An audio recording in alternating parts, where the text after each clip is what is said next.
궁금했던 세계의 반응, 글로벌 리플, 글리 시작하겠습니다. 사람은 희망을 버리지 말고 살아야 한다는 말을 다들 마음에 품고 계신가요? 실제로 44년 동안 포기하지 않고 계속해서 행동하자 끝내 이뤄진 가족들에 대해서 알려드리겠습니다. 우리나라는 이산가족이라는 단어에 대해 멀면서도 가까운 느낌을 받습니다. 전쟁으로 인해 어렸을 적 천만여 명이 갈라지고 수십 년이 지난 후에도 생사마저 확인 못한 채로 살아가고 계신 분들이 많죠. 2018년까지 21차례 동안 이산가족 상봉이 있었는데요. 이를 당 적게는 수십여 명, 많게는 수백 명 단위의 이산가족이 만났지만 천만여 명에 비하면 턱없이 부족한 상황이죠.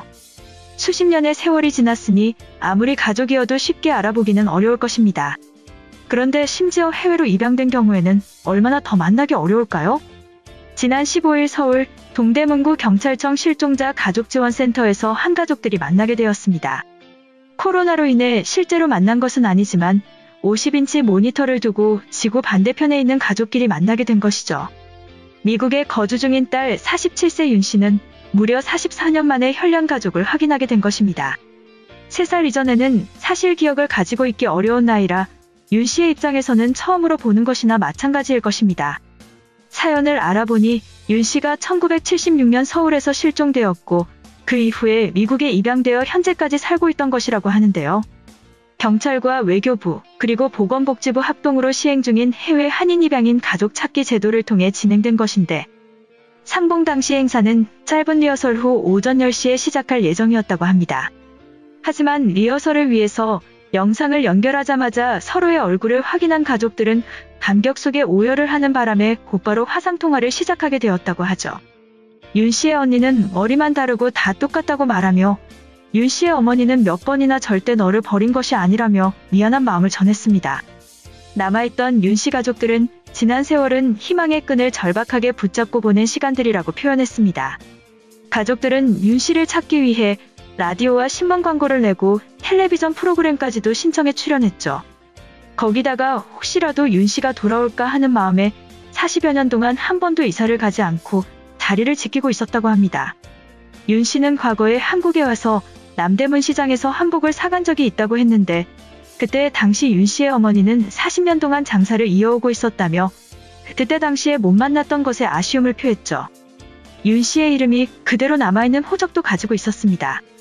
이렇게 만나게 된 결정적인 요인은 윤 씨가 2016년 한인단체 행사를 계기로 한국을 방문했을 때 친부모를 찾기 위해 유전자를 채취했다고 합니다. 윤 씨의 어머니는 바로 다음에 2017년에 유전자 채취를 시행했고 국립과학수사연구원에서 두 사람의 친자관계 가능성을 표하고 윤 씨의 한국 재방문이 늦어지며 최종 확인이 늦어지긴 했지만 지금에라도 서로의 생사를 확인하고 만남을 기약할 수 있어 너무 다행인 것 같습니다. 한편 글로벌 영어 커뮤니티의 소식이 전해지며 큰 화제가 되었습니다. 40년 만에 가족을 보면 무슨 느낌일까? 한국에서 어렸을 때 실종돼서 44년 만에 가족을 찾게 된 사람들이 있다고 해.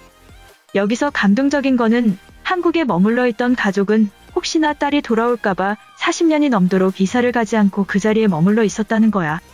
40년 동안 장사도 그 자리에서 그대로 하고 있었다고 하지. 서로 포기하지 않았고 결국엔 한국의 기술력과 여러 기관들의 합작을 통해서 가족을 찾아냈다고 하는데 뭔가 마음이 먹먹해지는 따뜻한 소식이다. 이처럼 우리나라의 소식이 전해지며 감동받은 심경을 표하는 외국인의 글이었는데요. 해당 글에 달린 외국인 반응 살펴보겠습니다. 세상에서 가장 아름다운 이야기야. 40년이 넘도록 누군가를 기다리고 찾는 것이 가능하다니 믿을 수 없어. 아침에 엄마랑 싸우고 나왔는데 집에 들어가면 먼저 사과해야지. 쌍둥이가 한국과 미국에서 떨어져 살았는데도 똑같이 생겼어. 서로 얼굴을 보는 순간의 유전자 검사는 아무 의미가 없어졌다.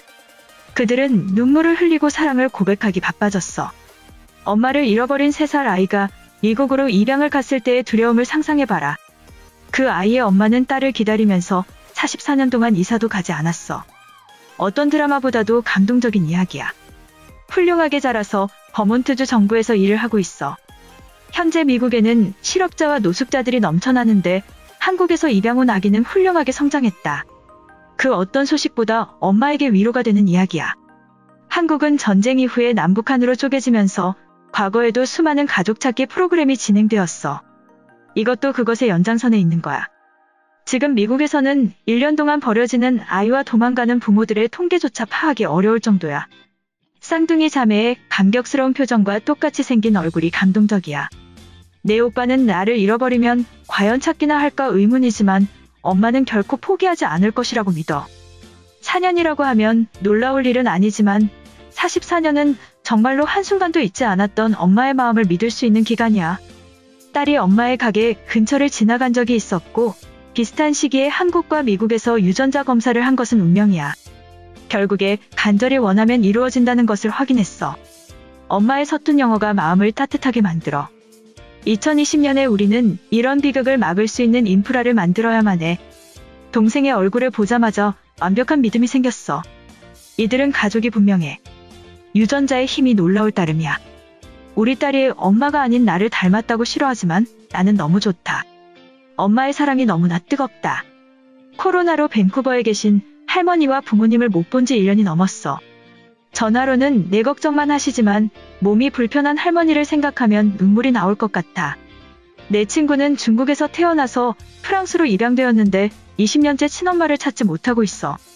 중국은 한국보다 100배는 많은 인구가 있을 텐데 어렵겠지만 각국의 정부가 지원해주기를 바래. 44년이면 딸의 생사도 불분명하고 충분히 지치고도 남을 시간이지.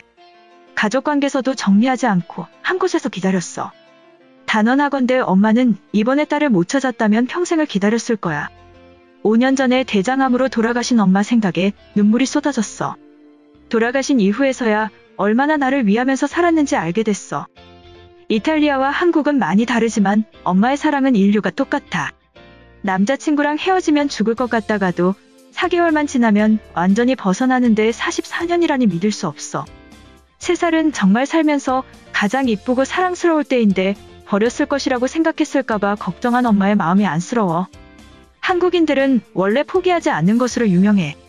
일본과 독재를 무너뜨리고 전 세계에서 선진국의 위치까지 빠르게 달성했어. 코로나 같은 질병 앞에서도 버텨내는 것을 보면 앞으로도 잘해내겠지. 걱정해야 될 것은 아무런 성장 없이 매년 하나씩 내어주기만 하는 영국이야. 가족을 찾는 사람들은 셀 수 없이 많아. 서로 원하기만 한다면 그들의 유전자를 관리하는 세계적인 기구를 만들어야 한다. 그러면 어디에서 검사를 하더라도 간단하게 찾을 수 있을 테니까. 우리 모두 가족의 소중함을 알면서 그들을 외면하면 안 된다. 이번 영상은 여기까지고요. 제 영상이 도움이 되셨거나 세계 속 반응 더 보고 싶다 하시는 분들은 구독과 좋아요, 알람 설정까지 부탁드립니다.